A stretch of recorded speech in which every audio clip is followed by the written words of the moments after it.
현재 저는 장모님과 함께 거주하고 있습니다. 결혼 당시 아무런 재산도 없어 처가에 들어가 생활하게 되었고 그 상황이 지금까지 이어지고 있습니다. 사람들은 저를 보며 감탄하지만 그런 말을 들을 때마다 저는 마음이 불편합니다. 겉보기에는 마치 장모님을 돌보며 사는 것 같지만 사실 그렇지 않습니다. 이제부터 저의 이야기를 시작하겠습니다. 하루는 퇴근 준비를 서둘러 하고 있을 때 옆자리에 있는 동료가 오늘 치맥 어때? 한 잔만 하고 갈까? 내 아내가 오늘 처가에 가서 나 자유야 하며 기분 좋은 표정으로 말했습니다. 저는 미안, 나 오늘 집에 일찍 가야 해. 방금 장모님과 통화했는데 장모님이 딸기를 드시고 싶어 하셔서 빨리 가봐야겠어? 다음에 시간 날 때 같이 하자라고 대답하며 급히 책상 정리를 했습니다. 그러자 동료가 갑자기 진지한 표정으로 이거 한번 제대로 알아봐. 혹시 우리나라에서 주는 효자상 같은 거 없나? 너처럼 장모님을 잘 돌보는 사람 처음 봐. 나는 내 부모님한테도 그렇게 못하는데 넌 장모님 병수발까지 다 하고 있으니 참 대단해. 라고 말했는데 동료는 저를 이해할 수 없다는 표정을 지었습니다. 저는 정말 미안한데 나 지금 집에 가야 해. 장모님이 내가 올 때를 기다리시니까. 너도 이런 때는 부모님한테 한 번쯤 연락해보는 게 어때? 항상 술만 생각하지 말고 라고 말하며 서둘러 사무실을 떠났습니다. 동료는 저를 물끄러미 바라볼 뿐이었어요. 회사 동료들 뿐만 아니라 저를 아는 사람들 사이에서 제 행동이 과하다고 여겨지기도 하지만 저는 그렇게 생각하지 않습니다. 장모님께 받은 사랑을 조금이라도 보답하기 위해서는 아직 갈 길이 멀다고 느끼니까요. 저희 부모님은 매우 오랜 시간 전에 이혼하셨고 그 후 저와 제 동생은 친척집에 맡겨졌습니다. 처음에는 어머니가 가끔 우리를 보러 오셨지만 어머니가 다시 결혼하신 후로는 연락이 완전히 끊겼습니다. 부모님은 각자 새로운 인생을 시작하며 재혼하셨습니다. 어찌 보면 다행이라 할 수 있었죠. 아버지께서는 학비를 보내주셨기 때문에 저와 제 동생은 대학을 졸업할 수 있었습니다. 그러나 아버지는 금전적인 지원 외에는 저희와의 직접적인 만남은 없었어요. 가끔 전화로 이야기할 기회가 있었을 때도 현재 가족이 저희와의 만남을 좋아하지 않으니 연락을 자제해달라는 식의 말씀만 하셨습니다. 학비는 큰아버지를 통해 보내겠다고만 말씀하셨죠. 이런 아버지와의 통화 후 저와 동생은 마음이 아팠습니다. 아버지의 따뜻한 말 한마디가 얼마나 그리웠는지 모릅니다. 그럼에도 불구하고 아버지는 새로운 가족을 위해 저희를 멀리하셨습니다. 대학 졸업 후 취업에 성공한 저는 돈을 아끼며 열심히 저축했습니다. 얼마 지나지 않아 저와 동생은 큰아버지의 집을 떠나 작은 지하셋방에서 함께 생활하기 시작했는데 생활 환경이 매우 열악했습니다. 추운 겨울에 겨우 점퍼 한 벌을 구입할 정도로 극단적으로 절약하며 살았습니다. 학비는 아버지께서 보내주셨지만 그 외의 지원은 전혀 없었기 때문에 저는 큰 책임감을 느꼈습니다. 그러던 중 지하셋방을 떠나 새로운 곳으로 이사하는 날 저는 감정이 북받쳐 오르며 눈물을 흘렸습니다. 이런 경험을 해보지 않은 사람들은 그 감정을 이해하기 어려울 것입니다. 비록 월세이긴 했지만 동생과 저는 지하 셋방에서 벗어나게 되었고 생활은 나름 괜찮아져 갔지만 그렇다고 해서 막 나아지거나 한 것도 없었어요. 다만 얼마 뒤 제 동생도 취업을 해서 생활비를 보탰기에 아무래도 이전보다는 살만해졌던 것 같아요. 우리는 그렇게 둘이 의지한 채 세상을 살아가고 있었습니다. 사실 큰아버지 집에 있을 때 워낙 눈칫밥을 먹었던 터라 동생과 저는 눈치 보는 일이 습관처럼 되어 있었는데요. 큰아버지 집을 나오던 날 동생이 제게 하던 말이 지금도 잊혀지지가 않습니다. 오빠, 나는 지하 셋방이라고 해도 우리끼리 있는 게 더 좋아. 그동안 큰엄마가 어찌나 눈치를 주던지 밥도 제대로 못 먹었잖아. 라면서 울먹이기도 했거든요. 그래도 그렇게 말하면 안 되지. 엄마 아버지도 그냥 두고 간 마당에 우리를 돌봐준 건 사실이니까. 라면서 제가 동생을 달랬지만 나도 알건 다 알아. 사실 아빠가 큰 집에 돈을 엄청 많이 줬었잖아. 큰아버지한테 있던 빚도 다 갚아주는 조건으로 우릴 받아준 거잖아. 그거 아니었으면 우리 받아주지도 않았을 걸 이라고 동생이 입술을 삐죽거렸어요. 물론 그런 동생의 말은 틀린 말이 아니었는데요. 그때 당시 우리 아버지가 사업을 하고 계셨는데 돈을 꽤 잘 버는 모양이었어요. 그래서 우리를 돌봐주는 걸 대신해서 큰아버지에게 돈을 꽤 많이 준 걸로 알고 있었으니까요. 사실 큰댁 가족들은 그 돈으로 꽤 배부르게 살긴 했어요. 그런 큰아버지 부부는 우리에게 정말이지 모질다 할 정도로 인색하긴 했지만 저는 그저 고아원에 가지 않은 것만으로도 다행이다 싶은 생각이었기에 큰댁 가족들에게는 어떠한 원망도 없습니다. 그렇게 동생과 저는 큰 댁을 나온 뒤 다시는 찾아가지 않았는데요. 제가 가끔 전화를 해도 큰집 식구들은 제 전화를 받지 않았거든요. 처음에는 바빠서 못 받는가 보다 했었는데 어느 날 큰엄마가 제게 눈치가 없는 거냐 뭐냐, 그만큼 키워줬으면 알아서 살아야지, 왜 자꾸 전화하고 그래, 이제 니들이 알아서 살아, 그리고 이제는 니들 아버지가 돈도 안 보내주는데 우리가 얼굴 볼 일도 없지 않냐, 라는 문자 한 통을 하고 보내왔더라고요. 돈 때문이긴 했지만 어찌되었던 우리를 키워주신 건 맞으니까 명절에 선물이라도 들고 찾아갈까 했었거든요. 그런데 그 문자 한 통에 저도 정이 뚝 떨어져 버렸고 그 뒤 우리는 큰댁 가족들과 완전히 인연을 끊어버렸어요. 그렇게 동생과 저는 오로지 둘만 의지한 채 살고 있었어요. 그러던 어느 날 회사에서 우리 아내를 만났습니다. 서로 업무를 공유해야 하다 보니 친해지게 되었는데 아내는 성격이 참 밝은 사람이었어요. 아내는 뭘 하든지 자신감이 넘쳤고 항상 친절했는데, 물론 저한테만 친절했던 것은 아니었고 모든 사람들에게 친절한 그런 사람이었어요. 그런 아내에게 처음으로 제 마음이 움직였는데 제 처지가 그러니 감히 고백도 못한 채 그저 멀리서 아내를 바라만 볼 뿐이었어요. 어느 날은 아내와 단둘이 식사할 기회가 생겼는데 이런저런 이야기를 하다 보니 서로 대화가 참 잘 통하는 걸 느꼈어요. 그 뒤 우리는 가끔 식사도 하고 차도 마시면서 조금씩 가까워져 가고 있었어요. 하지만 저는 아내의 주변을 맴돌기만 할 뿐 항상 눈치만 보고 있었는데요. 그런 제 마음을 아는 것인지 모르는 것인지 아내는 제게 항상 상냥했어요. 그러던 어느 날 회사에 출근했던 아내가 혼비백산한 채 사무실을 뛰쳐나갔는데 주변에 들어보니 아내의 아버님, 그러니까 장인어른이죠. 장인어른이 돌아가셨다는 말을 듣게 되었어요. 그 말을 듣고 저도 급히 장례식장에 가게 되었는데 장례식장에서 마주한 아내를 보며 그렇게 가슴이 아플 수가 없었습니다. 그런 아내에게는 어머니와 언니가 한 명이 있었는데 두 분 모두 넋이 나간 채 대성통곡만 할 뿐이었어요. 그런 아내의 가족들을 보며 제가 용기를 냈고 아내의 가족 옆에서 이것저것 챙겨주며 그날부터 저는 장례식장에서 밤을 지새우며 아내 곁을 지켰습니다. 그렇게 장례식장에서 밤을 꼬박 지새우다시피 하고 다음날 아침에 다시 회사로 출근하기를 반복했어요.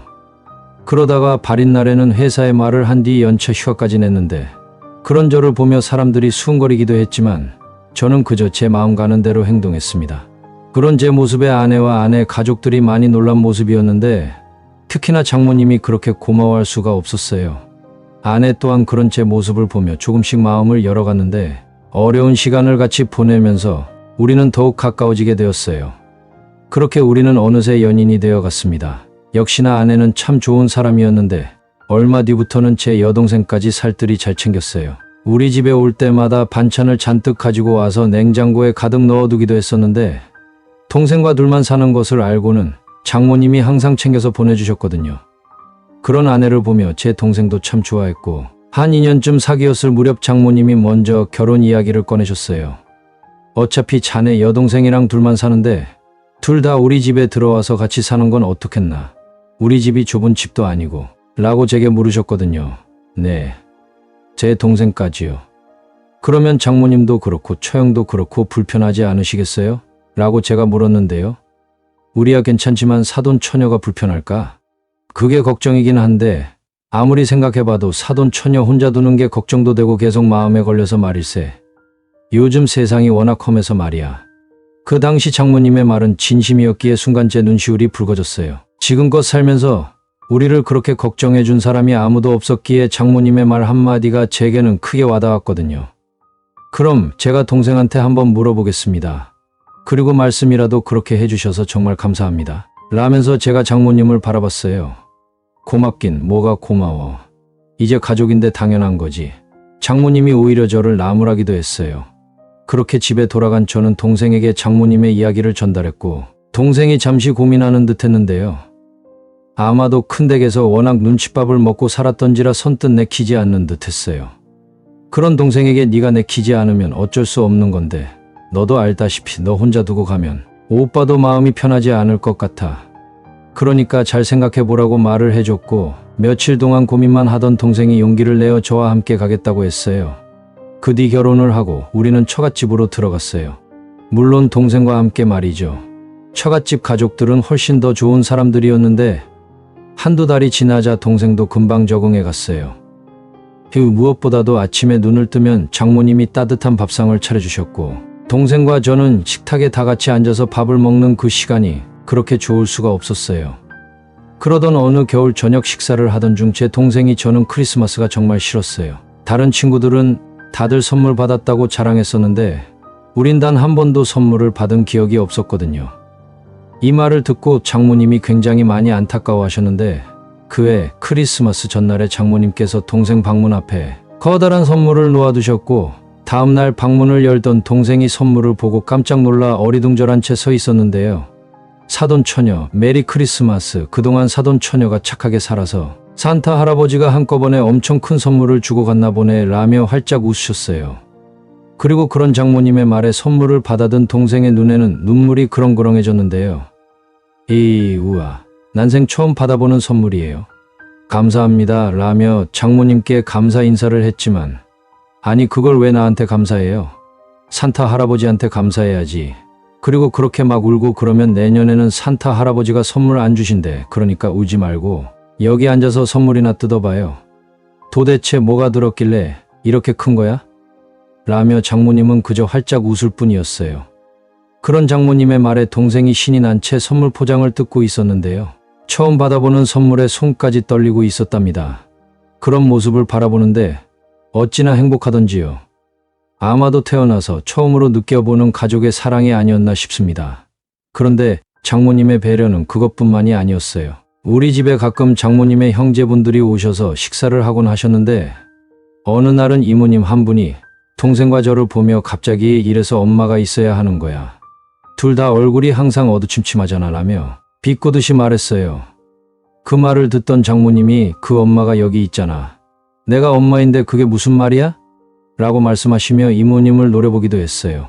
그리고는 그분들이 다 돌아가시고 난 뒤에 제 동생을 보며 내가 엄마니까 앞으로 어디 가서 기죽을 필요 없어요. 알겠죠? 라는 말을 할 뿐이었어요. 장모님은 항상 그렇게 든든하게 우리 옆을 지켜주셨어요. 시간이 지나 제 동생이 결혼을 할 때도 장모님은 마치 딸 시집 보내듯이 이것저것 다 준비해 주시며 눈물까지 글썽이셨는데요. 제 동생과 같이 온 제부를 보며 우리 사돈 처녀는 내 딸이나 마찬가지예요.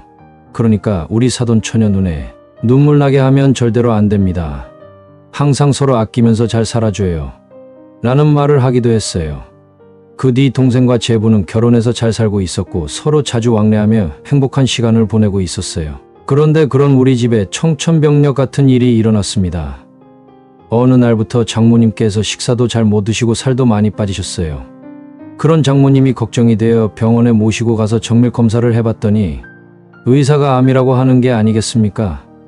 그래도 그나마 다행이었던 게 초기에 발견되어서 치료가 가능했는데요. 아무래도 연세가 있으시다 보니 항암 치료부터 해서 모든 것이 더욱 힘들 수밖에 없었어요. 그랬기에 온 가족이 장모님 건강을 신경 쓰고 있었고요. 그렇게 그날 저는 장모님이 드시고 싶다던 딸기를 사서 집으로 들어갔는데 집에 제 동생이 와 있었어요. 발 늦었구만. 사돈 처녀가 딸기 벌써 사왔어. 라며 장모님이 활짝 웃으셨어요. 그런 동생을 보며 넌 언제 왔어? 라고 제가 물었고 지나가던 길에 잠깐 들렀지. 마트에 갔더니 딸기가 너무 신선하더라고. 사돈 어르신이 딸기 엄청 좋아하시잖아. 그래서 잠깐 들렀어 라며 미소 짓다가 다시 동생이 장모님께 사돈 어르신 맛이 어땠어요? 괜찮았어요? 라고 물었어요. 아주 맛있었어. 하루 종일 입맛이 없어서 뭘 먹지를 못했는데 딸기를 몇 개나 먹었는지 몰라. 딸기가 아주 신선하고 달아. 근데 집에서 여기까지 오려면 한참 걸리는데 고생했겠네. 장모님이 제 동생을 걱정스레 바라봤어요. 아니에요. 전 하나도 안 힘들어요. 그러니까 빨리 건강해지셔야 해요. 저 결혼식 하기 전날 저한테 그러셨잖아요. 이제 여기가 친정이니까 언제든지 찾아와 내가 항상 여기서 기다리고 있을 테니까 라며 제 손을 잡아주셨잖아요. 누군가가 저를 기다려준다는 그 말이 제게는 얼마나 큰 힘이 되는지 아세요? 앞으로 평생 제 엄마가 되어주신다고 했잖아요. 그러니까 빨리 완쾌하셔서 항상 저 기다려주셔야 해요. 저한테도 든든한 친정이 있다는 게 얼마나 힘이 되는지 아세요? 라며 제 동생이 두 팔로 장모님을 살포시 감싸 안았어요. 그 모습에 우리 모두의 눈시울이 붉어졌는데요. 살면서 제대로 된 부모의 사랑을 받아보지 못했던 동생은 장모님께 그 사랑을 받으며 그동안의 상처를 치유해갔던 것은 아닐까 하는 생각을 해봅니다. 그리고 그 순간 장모님이 아무 말도 없이 제 동생의 등을 토닥여 주셨는데 나 절대로 그렇게 쉽게 안 가. 난 우리 손주들까지 다 봐야 하거든. 애 낳을 때 친정 엄마가 옆에 있어줘야 하는데 나는 절대 못 가. 혹시나 저승사자가 데리러 와도 절대로 못 간다고 사정사정할 테니까 다들 걱정하지 마 라며 아주 단호한 표정으로 말씀하셨어요. 그렇게 장모님은 그 힘든 항암 치료를 다 이겨내셨습니다. 차마 옆에서 보고 있을 수가 없을 정도로 가슴 아픈 시간이었지만 어머니는 강하다고 했던가요? 장모님은 오로지 자식들을 생각하며 잘 버텨내 주셨습니다. 그 뒤 장모님은 뒤늦게 결혼한 처형의 결혼식까지 다 챙기셨고 우리 부부가 낳은 아이를 안으며 그렇게 좋아할 수가 없었어요. 그렇게 얼마 후에 제 동생도 아이를 낳았는데 정말 세세한 것까지 다 챙겨주셨어요. 그리고 장모님은 항상 웃음을 잃지 않으셨는데요. 손주들을 볼 때마다 얼굴에 한박 웃음이 가득하셨어요. 그런 장모님을 보며 참 많은 생각을 하게 되는데요. 꼭 배 아파 낳아야만 부모인가요? 사랑으로 보듬어주는 우리 장모님 같은 분이 진정한 어머니의 모습이 아닐까요? 평생을 원망만 가득한 채 살아온 우리에게 어머니의 참사랑을 가르쳐 주신 우리 장모님께 진심으로 감사드린다고 전해드리고 싶습니다. 장모님 이제 완쾌되셨으니까 앞으로는 절대 아프지 마시고 오래오래 사셔야 해요. 온 가족이 장모님만 바라보고 있는 거 잘 아시죠? 세상에 하나뿐인 우리 장모님, 우리 어머니 사랑합니다.